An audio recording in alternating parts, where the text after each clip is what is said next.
అనగనగా ఒక ఊళ్ళో ఓ బ్రాహ్మణుడు ఉండేవాడు. అతని తల్లి, పెళ్ళాంతల్లి కూడా అతని దగ్గరే ఉంటున్నారు. కాని అత్తకి కోడలికి ఒక్క నిమిషమైనా పడడం లేదు. ఓ రోజు బ్రాహ్మణుడు ఇంటికి రాగానే అతని పెళ్ళాం, "ఈరోజు మీ అమ్మగారిని ఇంట్లోంచి బయటికి పంపేయాలి. లేకపోతే నేను నూతిలో పడి చస్తాను" అని అంది. పెళ్ళాం చచ్చిపోతుందేమోనని భయపడి ఆ బ్రాహ్మణుడు తన తల్లిని ఇంట్లోంచి వెళ్ళగొట్టడానికి ఒప్పుకున్నాడు. ఆ రాత్రి త్వరగా భోజనం చేసి తల్లి దగ్గరకు వెళ్లి, "అమ్మా, చెల్లికి జబ్బుగా ఉందిట, నిన్ను వెంటనే తీసుకురమ్మన్నది" అన్నాడు. "పదనాయనా పోదాం, నన్ను వెంటనే దిగబెట్టరా" అంది తల్లి కూతురు మీద ప్రేమ కొద్దీ.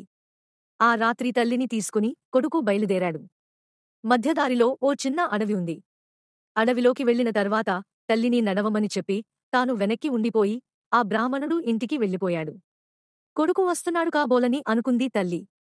కొంత దూరం వెళ్ళాక వెనక్కి తిరిగి చూస్తే కొడుకు లేడు. ఎంత పిలిచినా పలకలేదు. ఏడుస్తూ ఓ చెట్టు కింద కూర్చుంది. అక్కడకు కొంతసేపటికి వేసవికాలం వచ్చి, "అమ్మా, నేను వేసవికాలాన్నే. నేను మంచిదాన్నా" అంది. "అయ్యో, నువ్వు మంచిదానివే తల్లీ. నీ కాలంలో హాయిగా ఎక్కడికైనా వెళ్ళవచ్చు. నీ కాలంలో పెళ్ళిళ్ళు పేరంటాలు జరుగుతాయి. నువ్వు మంచిదానివే తల్లీ" అంది. వేసవి కాలం వెళ్ళిపోయింది. తర్వాత వర్షాకాలం వచ్చి, "అమ్మా, నేను మంచిదానినేనా" అని అడిగింది. "నువ్వు మంచిదానివమ్మా. నువ్వు లేకపోతే నీళ్ళే లేవు. నీరు లేకపోతే మేం బ్రతకడం ఎలా? చెరువులు ఎండిపోతాయి. నీవల్లే పంటలు పండుతాయి. నువ్వు మంచిదానివి" అంది.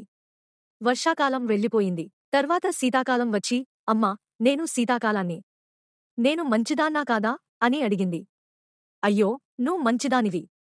నీ కాలంలో హాయిగా నిద్రపోతాం, జామపళ్ళు, సీతాఫలం పళ్ళు వస్తాయి. నువ్వు మంచిదానివమ్మా" అంది. వెంటనే 3 కాలాలు ఒకేసారి ప్రత్యక్షమై, "నీవు మాట్లాడితే మాణిక్యాలు రాలుతాయ్, నవ్వితే నవరత్నాలు రాలుతాయ్" అని దీవించి అడగకుండానే ఆవిడను కొడుకు ఇంటివాకిట్లో వదిలివెళ్లాయ్.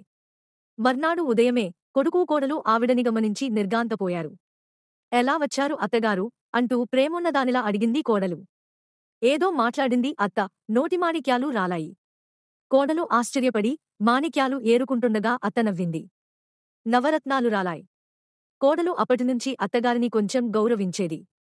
కాని కోడలికి పెద్ద విచారం పట్టుకుంది. ఈ రాలే రత్నమాణిక్యాలేవో మా అమ్మ నోటినుంచి రాలక అత్త నోటినుంచి రాలుతున్నాయ్. మా అమ్మను కూడా ఇలానే చేయాలి అనుకుంది. వెంటనే మొగుణ్ణి పిలిచి తన తల్లిని కూడా అడవిలో వదిలేసి రమ్మంది. సరేనన్నాడు బ్రాహ్మణుడు. ఆ రాత్రి భోజనమయ్యాక అత్తాల్లుడు అడవికి వెళ్లారు. తన తల్లిని వదిలేసిన చోటే అత్తని వదిలేసి అల్లుడు ఇంటికి వెళ్లాడు. అత్త ఓ చెట్టు కింద కూర్చుంది. కొంతసేపటికి వేసవి కాలం వచ్చి, "అమ్మా, నేను వేసవి కాలాన్నే. నేను మంచిదానినా" అంది. "చాల్లే, నీ మంచే చెప్పాలి వెధవ మంచి. ఎండలు బాగా కాస్తాయి. ఈ చెవిగాడుపు ఆ చెవికి కొడుతుంది. పొప్పో" అంది. అంతే, వేసవి కాలం వెళ్ళిపోయింది.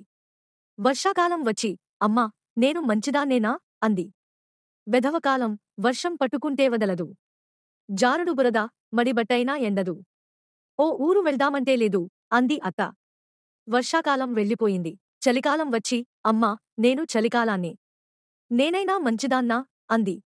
"చిచ్చి, మున్నమంచి నీమంచే చెప్పాలి. వెధవచలి ఎంతకూ వదలదు. ఇట్టే పొద్దుపొడుస్తుంది, అట్టే మాయమవుతుంది. ఎంతకూ తెల్లవారదు. పో" అంది అత్త. వెంటనే 3 కాలాలు ప్రత్యక్షమై ఆమెను గాడిదని చేసి కూతురు గుమ్మం ముందు వదిలిపెట్టి, "నీవు మాట్లాడితే నోటినుంచి పురుగులు రాలుతాయి" అని చెప్పి వెళ్ళిపోయాయి. తెల్లవార్లు నిద్దరోక, "అమ్మ ఎప్పుడు వస్తుంది, ఎప్పుడు రత్నాలు రాలుతాయి" అని చూస్తోంది బ్రాహ్మణుడి పెళ్ళాం. లేవగానే గుమ్మంలో గాడిద కనబడింది. "ఇదేమిటి, ఈ గాడిదెలా వచ్చింది" అని అనుకుంటుండగానే ఆ గాడిద రూపంలో ఉన్న ఆమె తల్లి జరిగిన సంగతంతా చెప్పింది. చెబుతూ ఉంటే నోటి వెంట పురుగులు రాలుతున్నాయి. తన అసూయ వల్లే ఇలా జరిగిందని దుఃఖపడింది ఇల్లాలు. జరిగిన సంగతి అత్తగారిని అడిగి తెలుసుకుంది కోడలు. "మా అమ్మ నోరు మంచిది కాదు" అని ఏడ్చింది పాపం. "అందుచేత కష్టంగా ఉన్నా ఎవరినీ ఎగతాళి చేయకూడదు, తిట్టకూడదు. మొన్న వర్షం పడుతుంటే మా బామ్మ నాకు చెప్పారు. నేను మీకు చెబుతున్నాను. ఎప్పుడూ ఏ కాలాన్ని తిట్టకండి, అన్నయ్యలు అక్కయ్యలు.